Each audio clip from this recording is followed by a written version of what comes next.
Manhaj itu pun bukan nama guru. Guru-guru diadili dengan manhaj, tapi manhaj itu tidak diadili dengan guru-guru. Guru-guru kita nih, baik atau tidak, salah atau tidak salah, itu diadili dengan manhaj. Tapi manhaj ini tidak diadili dengan guru-guru. Misalnya kaedahnya begini, oh itu menyimpang dari guru saya.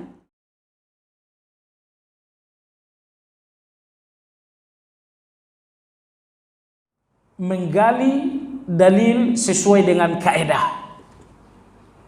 Kalau Anda punya kaedah dan Anda fahami dalil dengan kaedah itu yang dinamakan dengan manhaj. Jadi manhaj itu bukan nama orang. Manhaj itu pun bukan nama guru. Guru-guru diadili dengan manhaj, tapi manhaj itu tidak diadili dengan guru-guru. Guru-guru kita nih, baik atau tidak, salah atau tidak salah, itu diadili dengan manhaj. Tapi manhaj ini tidak diadili dengan guru-guru. Misalnya kaedahnya begini, oh itu menyimpang dari guru saya, menyimpang dari ustadz saya, itu Anda salah. Kaedah itu tidak diadili dengan guru, tapi guru itu yang diadili dengan kaedah. Karena kaedah itu kesepakatan ulama, nggak mungkin salah. Tapi kalau guru Anda diadili dengan kaedah, iya, karena guru Anda mungkin salah. Nah, di kalangan kawan-kawan kita masih ada satu pemahaman bahwa manhaj itu adalah nama tertentu, bahwa manhaj itu adalah media sosial tertentu, bahwa manhaj itu adalah televisi dan radio tertentu.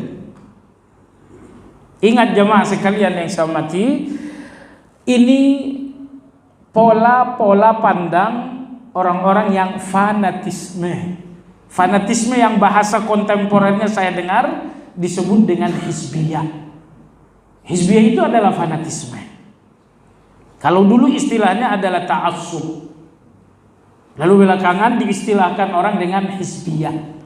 Ulama-ulama dahulu tidak mengenal istilah hizbiyah itu. Mereka menyebutnya dengan asabiyah atau ta'assub. Nah, baik jemaah sekalian yang saya hormati, jadi berbahaya sekali kalau kita memahami manhaj itu adalah fulan, itu berbahaya. Maka satu manhaj, satu kaedah tidak boleh dihakimi dengan seseorang, tapi seseoranglah yang dihakimi dengan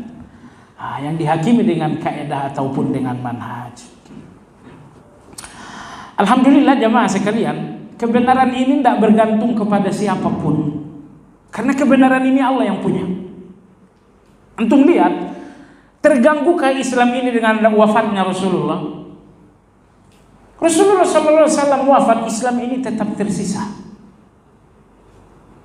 Kalau Islam ini bergantung kepada Nabi SAW, Islam ini hilang setelah Nabi SAW wafat. Abu Bakar, Umar, Uthman, Ali, mereka semua wafat, Islam ini tetap tinggal. Abu Hanifah, Malik, Syafi'i, Imam Ahmad, mereka semua pergi, Islam ini tetap tinggal. Imam Bukhari, Imam Muslim, Ahmad dan lain-lain, mereka semua pergi, Islam ini tinggal. Pelajaran buat kita semua bahwa Islam ini gak pernah bergantung kepada siapapun. Maka siapapun yang meninggal, Rasulullah wafat, para sahabat wafat, tabi'in wafat, ulama-ulama hadis wafat, Anda lihat Islam ini tetap sisa, Islam ini tetap tinggal. Nah, jadi seandainya Islam ini bergantung kepada Nabi SAW, Islam ini akan hilang dengan kematian beliau Sallallahu Alaihi Wasallam. Seandainya Islam ini bergantung kepada Bukhari dan Muslim rahimahumullah, Islam ini akan hilang dengan kepergian mereka berdua. Manusia yang membutuhkan Islam ini, bukan Islam yang membutuhkan manusia. Maka manusia kita adili dengan Islam, tapi Islam itu nggak diadili dengan manusia. Baik. Jadi manhaj itu adalah kaedah. Ya, dalam buku ini disebut manhaj itu adalah kaedah memahami dalil. Baik. Kemudian syarat yang ketiga berdakwah salafiyah adalah la nabtadi'u fil amal bal yakunu khalisan liwajhillah muwafiqan li syar'ihi. Syarat dakwah yang ketiga adalah syarat secara amal. Secara amal, pertama ikhlas, dan yang kedua menjauhi bid'ah. Ikhlas karena Allah di setiap amal, dan yang kedua proses pelaksanaan setiap amal itu pun bersih dari bid'ah. Nah, baik jamaah sekalian yang saya hormati. Jadi inilah 3 syarat dakwah salafiyah. Jadi dakwah salafiyah itu syarat pertama memiliki akidah yang lurus. Lurus dengan arti kata sesuai dengan akidahnya para sahabat, tabi'in dan tabi'in. Maka kalau Anda ingin lihat akidah saya bagus atau tidak, jangan tanyakan saya kepada orang lain. Tapi Anda pelajari akidah salafus soleh apa sih? Akidah salafus soleh bla bla bla bla bla. Apakah akidah kaum salaf itu ada dalam diri saya? Kalau memang akidah kaum salaf itu ada dalam diri saya, berarti akidah saya bagus. Jadi jangan sampai Anda pelajari akidah kaum salafus soleh begini. Misalnya ada 100 akidah. 100 akidah kaum salafus soleh ada dalam diri saya, pasti 100%. Tapi ada orang bilang itu nggak bagus akidahnya.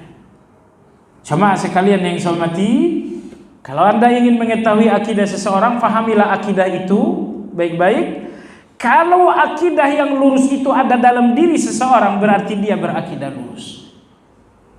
Dan kalau Anda sudah melihat akidah yang lurus dalam diri seseorang, Anda nggak perlu lagi percaya dengan orang-orang lain. Sekarang ini banyak orang-orang yang nggak jujur dalam berbicara. Saya nih, di depan saya ada beberapa orang. Orang yang mencintai saya, mereka akan memuji saya melebihi saya, dan itu bukan kebenaran. Orang yang membenci saya, mereka akan mengingkari sesuatu yang ada pada saya, itu pun bukan kebenaran. Dan orang yang nggak mengenal saya, mereka nggak mengenal saya dan mereka banyak bicara tentang saya, itu semuanya adalah keliru. Jadi Anda mau ngambil apa? Maka oleh sebab itu, seseorang yang bisa Anda lihat, Anda temui secara langsung, maka untuk mengenal yang bersangkutan, lakukan tabayun secara langsung. Anda nggak perlu saya bicara, Anda nggak perlu dia berbicara, Anda sendiri yang berbicara. Kecuali kalau ada orang yang jauh, Anda nggak tahu, Anda nggak punya waktu untuk ketemu. Nah di situ bercakaplah kepada orang yang terpercaya. Misalnya di Sumatera ada seorang ustadz namanya Ustadz Murtada di Pekanbaru. Tentu Anda nggak ada waktu untuk mengenali beliau, maka Anda bertanya kepada Ustadz Maududi. Ustadz Maududi, antum satu kota dengan Ustadz Murtada? Iya. Bagaimana orangnya? Silahkan berbicara karena memang antum tidak bisa bertemu. Tapi kalau orangnya ada di depan antum, malah tidak diajak bicara, Anda mencari informasi dari luar, dari lain, itu nggak bagus. Maka yang diwajibkan dalam agama adalah tabayun. Tabayun itu dengan orangnya langsung, bukan dengan pihak ketiga. Pihak ketiga sering tidak memberi Anda kebenaran. Jadi jangan tertipu. Jadi salah satu manhaj yang terlupakan oleh banyak orang adalah tabayun. Bahwa tabayun itu dengan orangnya langsung, dengan pihak ketiga bukan tabayun itu namanya. Anda mau tabayun dengan saya, tapi yang Anda tanyakan fulan, Anda nggak tabayun. Karena kalau tabayun itu langsung dengan yang bersangkutan. Tabayun hukumnya apa? Tabayun hukumnya wajib dalam situasi fitnah. Kalau nggak ada fitnah ya berarti nggak perlu tabayun kan gitu ya. Baik.